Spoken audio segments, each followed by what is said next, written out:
Morning, Dad. Morning. Magandang umaga po sa ating lahat, mga ginigiliw, mga minamahal ng Panginoon. May pag-asa po sa Panginoon, mga ginigiliw. No? Ipagpapatuloy ko po ang ibinahagi ko po nung isang araw. Ito ay patungkol sa kataga na binitawan ng ating Panginoong Jesucristo sa mga Hudyo, sa mga Israelita, sa mga bayan na pinili ng ating Panginoon, mga ginigiliw. Ito yung mga tagapagturo ng kautusan, ito yung mga pari na kine-question nila ang pagka-Diyos ng ating Panginoong Jesucristo, mga ginigiliw. Kaya ang sabi ng ating Panginoong Jesucristo sa kanila, dahil ayaw nilang pumanig, ayaw nilang pakinggan, no, ang katotohanan na sinasabi niya, mga ginigiliw, no. Kaya't ang sabi niya sa kanila, ang dyablo ang inyong ama. Sabi niya po sa kanila, mga ginigiliw, ang dyablo ang inyong ama. Kaya, sabi niya dito, kung talagang ang Diyos ang inyong Ama, inibig sana ninyo ako sapagkat sa Diyos ako nanggaling, sabi niya. So, sinasabi ito ng ating Panginoong Jesucristo sa kanila na natupad na ang propesiya patungkol sa Kanya. Ito yung propesiya na sinulat ng mga sina Moses, mga ginigiliw, yung mga propeta ng Diyos. Ibig sabihin, nangyari na sa kanilang kalagitnaan, mga ginigiliw. Kaya, hindi ako naparito sa sarili kong kagustuhan, kundi isinugo niya ako. Bakit di ninyo maunawaan ang sinasabi ko? Sabi niya dito sa John 8:42, mga ginigiliw. Hindi ba't ito'y dahil ayaw ninyong tanggapin ang itinuturo ko, sabi niya. Ganon pa rin ang mga tao hanggang ngayon, mga ginigiliw. Ganon pa rin sila hanggang ngayon. Ayaw nilang pakinggan ang salita ng Panginoon. Ang sabi nila, dito ako ipinanganak, dito ako mamamatay, kung ano yung nakagisnan kong relihiyon, ito dito na ako mamamatay, yun ang sinasabi nila. Ang akala nila, mga ginigiliw, ang relihiyon ang magpapabanal sa kanila. Ang relihiyon ang magbibigay sa kanila ng kaligtasan. Ganun pa rin ang kaisipan ng mga tao ngayon. Marami ang nagiging biktima dito, mga ginigiliw, dahil hindi nila pinabasa ang salita ng Panginoon. Kaya sila ay bulag. Dahil ang leader nila bulag, mga ginigiliw. Ang ibinibigay lamang nila na kasagutan or yung itinuturo nila, yung sarili nilang opinyon. Di ba? Opinyon lang nila na hindi ito nakabase sa salita ng Panginoon. Mga ginigiliw. Opo. Hindi nila sinasabi ang katotohanan, ang patungkol sa ating Panginoong Jesucristo na walang ibang makakapagligtas sa atin kundi yung naipako lamang sa krus, yung ibinigay niya ang kanyang buhay para sa atin, yung nagsakripisyo, mga ginigiliw. Kung sino-sino ang pinapaniwalaan nila na magliligtas sa kanila, kung sino-sino ang nilalapitan nila para manalangin. Yung nilalapitan nila, parehas lang naman nilang makasalanan. Diba? Yung sinasamba nila, parehas lang naman nilang makasalanan. Iisa lang ang dapat nating sambahin. Iisa lang ang dapat nating panampalatayaan at iisa lang kung sino tayo mananalangin. Yung naipako lang sa krus. Yung espiritu lang ng Diyos na nagkatawang tao. Yung salita na nagkatawang tao. Walang iba kundi ang ating Panginoong Jesucristo. Opo. Yun ang kadahilanan kung bakit nagkatawang tao ang Diyos. Dahil Hindi niya tayo kayang abutin dahil marumi tayo, makasalanan tayo. Pero dahil sa pagmamahal, awa, grasya ng Diyos, mga ginigiliw, ibinigay niya ang kanyang bugtong na anak. Ibinigay niya ang kanyang bugtong na anak na sino mang sumampalataya sa kanya ay magkaroon ng buhay na walang hanggan. Diba? Opo. Kaya sabi niya dito, ang dyablo ang inyong ama, sabi niya. Ganun pa rin ang sinasabi sa atin ngayon ng ating Panginoon. Ang dyablo ang inyong ama, sabi niya. Dahil ang gusto niyang gawin sa simula pa lang ay mamamatay tao na. Hindi siya pumanik sa katotohanan kailanman sapagkat walang puwang sa kanya ang katotohanan.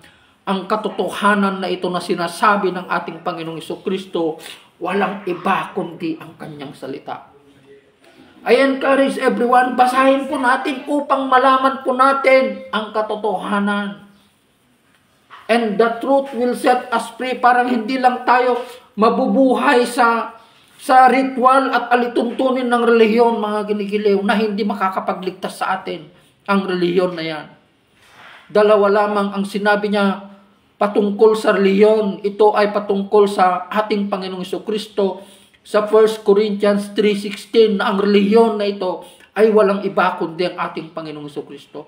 At ang pangalawang relihiyon na sinasabi niya tunay at tapat na relihiyon ay nasa Santiago 1:27, pagtulong sa mga balo, sa mga ulila, sa mga mahihirap, sa mga walang makain, sa mga nagugutom.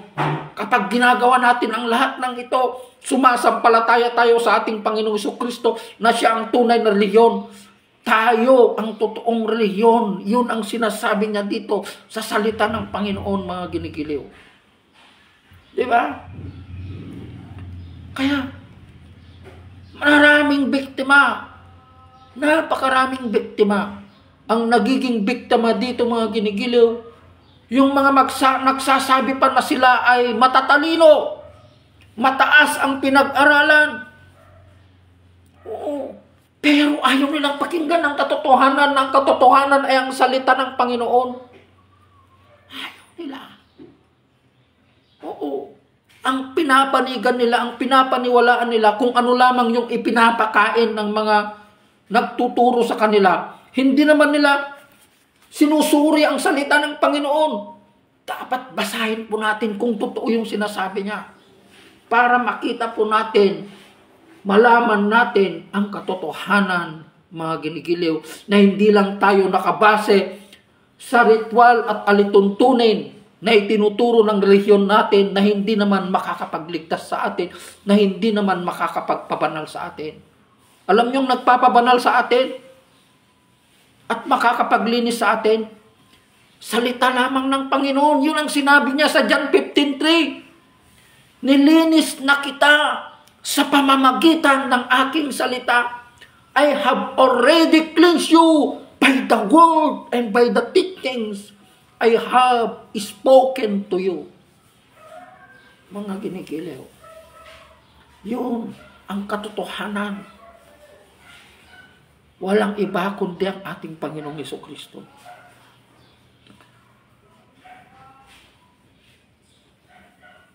Kaya sabi niya dito sa John 8:47, ang mula sa Diyos ay nakikinig sa mga salita ng Diyos. Ang mula sa Diyos ay nakikinig sa salita ng Diyos. Pero ang dami, pag mag-share ka ng salita, tumalikod sila. Ayaw nilang tanggapin. Pag nag-share ka sa opisina, lalong-lalo na yung mga matatalinong tao, parang, sinasabi nila, wala silang pakialam. Hindi nila alam na yung salita na yun, ang hahatol sa kanila pag sila ay mamamatay. Salitang hahatol sa atin. Opo. Ito ang hahatol sa atin pag tayo ay haharap sa Panginoon. Hindi yung relihiyon. Opo. Ang dami. Oo, ang dami. Kaya, ang mula sa Diyos ay nakikinig sa mga salita ng Diyos. So, kung hindi ka na nakikinig sa salita ng Diyos, ibig sabihin, anak ka ng dyablo, anak ka ng demonyo. Subalit, ayaw ninyong makinig sa hindi wala sa Diyos. Yung sabi ng Panginoong Kristo na hanggang ngayon, napakarami ang ayaw tanggapin ang salita. Kung wala ang salita, mga ginigiliw, walang kaligtasan. Kung wala ang salita, walang pananampalataya. Kung wala ang salita, wala tayong koneksyon sa ating Panginoon. Ito ang nagbibigay lamang ng koneksyon sa atin ng Panginoon upang makilala po natin. Magkaroon po tayo ng relasyon at ugnayan sa ating Panginoon, mga ginigiliw. Yun ang kahalagahan ng salita sa buhay po natin, mga ginigiliw. So I hope you are being inspired and encouraged sa salita na ito ng Panginoon. Pagpalain po kayo ng Diyos, mga ginigiliw. God bless everyone. I love you with the love of the Lord. I-share po natin ang mga salitang ito, mga ginigiliw, upang marami pa po ang makakilala ng katotohanan na ito, walang iba kundi ang ating Panginoong Jesucristo, na siya lamang ang may kakayanan na magligtas sa atin. Siya lamang. Kaya sinabi niya, I am the way, the truth, and the life. Na tayo ang gagamitin ng ating Panginoong Diyos na daluyan ng pagpapala upang marami pa po ang makakilala ng katotohanan, marami pa po ang maliligtas, mga ginigiliw. I-share natin ito. Spread. Ibahagi natin ito sa ating pamilya, sa ating mga kaibigan, sa ating mahal sa buhay, the rest of the world.